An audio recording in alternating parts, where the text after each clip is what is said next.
திமுக காங்கிரஸ் கூட்டணி கல்லாப்பெட்டி கூட்டணி என்று தாவேக தேர்தல் பிரச்சார மேலாண்மை குழு பொதுச் செயலாளர் ஆதவ் அர்ஜுனா பேசியுள்ளார்.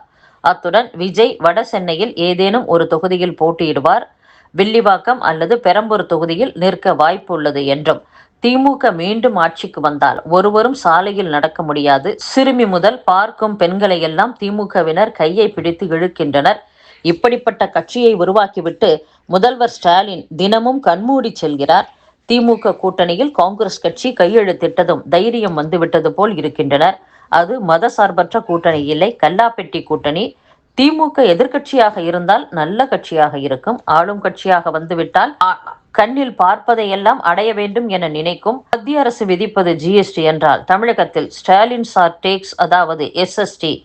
தேர்தல் அறிவுக்கு பின் விஜய் தெரு தெருவாக செல்லும் போது மக்களின் எழுச்சியை பார்க்கலாம் என்றும் ஆதவ் அர்ஜுனா பேசியுள்ளார். குந்தவை த்ரிஷாவை கொஞ்ச நேரம் வீட்டுக்குள்ளே குந்த வையுங்கள் என்று நடிகர் பார்த்திபன் தெரிவித்த கமெண்ட்டுக்கு த்ரிஷா கடும் கண்டனம் தெரிவித்துள்ளார். நடிகை த்ரிஷாவுடன் நிகழ்ச்சி ஒன்றில் விஜய் ஜோடியாக கலந்து கொண்டது பேசு பொருளானது. இந்நிலையில் சினிமா நிகழ்ச்சி ஒன்றில் த்ரிஷாவின் பிரம்மாண்ட போட்டோவை முன்னிலைப்படுத்தி இயக்குனரும் நடிகருமான பார்த்திபனிடம் கேள்வி கேட்கப்பட்டது. அதற்கு பதிலளித்த பார்த்திபன், குந்தவையை கொஞ்ச நாள் குந்த வைப்பது நல்லது, வீட்டுக்குள்ளே குந்த வைப்பது கொஞ்சம் நல்லது என்று தெரிவித்திருந்தார். பொன்னியின் செல்வன் படத்தில் குந்தவை கதாபாத்திரத்தில் த்ரிஷா நடித்திருந்தார். அதே படத்தில் பார்த்திபனும் நடித்திருந்ததால் அவரின் இந்த கமெண்ட் சமூக வலைதளங்களில் பேசு பொருளானது. இந்நிலையில் பார்த்திபனின் கமெண்ட் பெருமளவில் வைரலாக அதற்கு நடிகை த்ரிஷா கண்டனம் தெரிவித்து பதிலடியும் கொடுத்துள்ளார். அது குறித்த த்ரிஷாவின் எக்ஸ் தள பதிவில், மைக்கில் பேசுவதால் முட்டாள்தனமான கருத்து புத்திசாலித்தனமான கருத்தாகவோ நகைச்சுவையாகவோ மாறிவிடாது, நாம் யாரை குறிப்பிட்டு அறிவில்லாத குரூரமான வார்த்தைகளை பேசுகிறோமோ அந்த வார்த்தைகள் அதை பேசுபவரை பற்றி நிறைய பேசும் என்று த்ரிஷா தெரிவித்துள்ளார்.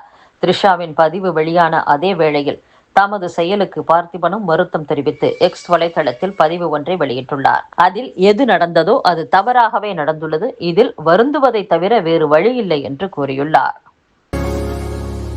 கேரள ஆளுநர் ராஜேந்திர விஸ்வநாத் ஆர்லேக்கருக்கு தமிழக ஆளுநராக கூடுதல் பொறுப்பு வழங்கப்பட்டதை தொடர்ந்து அவர் மார்ச் 12ஆம் தேதி பதவியேற்க உள்ளார்.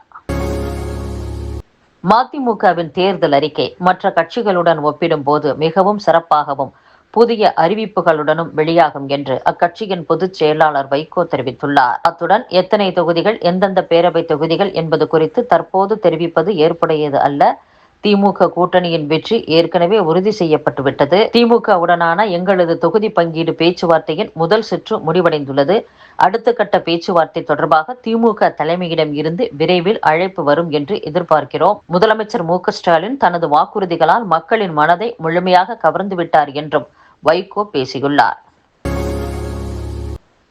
சென்னை பெருநகர காவல் எல்லையில் கடந்த 13 மாதங்களில் இணையவழி குற்றங்கள் மூலம் 365 கோடி ரூபாயை பொதுமக்கள் இழந்துள்ளதாக இணையவழி குற்ற தடுப்பு பிரிவின் துணை ஆணையர் ந. ஸ்ரீநாதா தெரிவித்துள்ளார்.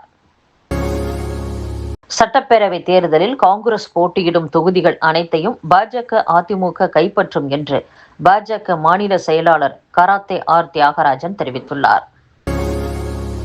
சட்டசபை தேர்தலில் போட்டியிடும் வேட்பாளர்கள் 40 லட்சம் ரூபாயை கடந்து செலவழித்தால் ஊழலாக கருதப்படும் என்று தேர்தல் ஆணையம் எச்சரித்திருக்கிறது. தமிழக சட்டப்பேரவை தேர்தல் தேதி விரைவில் அறிவிக்கப்பட உள்ளது. வேட்பாளர்களின் தேர்தல் செலவினங்களை கண்காணிக்க ஒவ்வொரு தேர்தலின் போதும் ஆணையம் தரப்பில் குழு அமைக்கப்படுகிறது. செலவினங்களை எவ்வாறு கணக்கிட வேண்டும், பறக்கும் படையினர் எவ்வாறு செயல்பட வேண்டும் என்பது தொடர்பாக அவர்களுக்கு பயிற்சியும் அளிக்கப்படுகிறது. முதல் முறையாக ஈரானின் எண்ணெய் உள்கட்டமைப்புகளை குறிவைத்து இஸ்ரேல் மற்றும் அமெரிக்க படைகள் தாக்குதல் நடத்தியதில் அங்குள்ள முக்கிய எண்ணெய் கிடங்குகள் தீப்பற்றி எரிகின்றன. வங்கதேசத்தில் தாக்குதல் மீண்டும் துவங்கியுள்ள நிலையில் கோவில் மீது குண்டு வீசப்பட்டதில் தலைமை அர்ச்சகர் படுகாயமடைந்துள்ளார். வங்கதேசத்தின் குமில்லா மாவட்டத்தில் உள்ள ஒரு இந்து கோவிலின் மாலை நேர பூஜையின் போது குண்டுவீச்சு தாக்குதல் நடத்தப்பட்டது. இதில் தலைமை அர்ச்சகர் கேசவ் சக்கரவர்த்தி படுகாயமடைந்துள்ளார். அங்கிருந்த பக்தர்கள் சிலரும் காயமடைந்துள்ளனர்.